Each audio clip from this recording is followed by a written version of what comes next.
Good morning guys! Ito na yung solar panel na in-unbox nung nakaraan. Nilagay dito sa taas. Pero hindi pa ganito yung forma niya guys. Tinesting lang kung gumagana o hindi. Hindi pa naayos.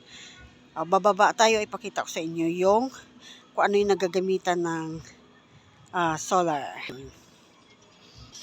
Siyempre, pag nandito ako sa taas, hindi pwede hindi ko ipakita sa inyo yung kagandahan ng aking bulaklak. Okay, bababa na tayo guys. Heto na ako sa baba guys. Ito naman ang solar inverter charger. Ayan, dito kinakabit yung mga wire. At ito naman yung kanyang battery. Ito. Ayan, nakapagpailaw. Nakabit namin dyan yung water dispenser. At nakapagsaing na rin ako dito sa solar na to. Pero kulang pa sa baterya, kulang pa sa panel. Marami pang kulang guys.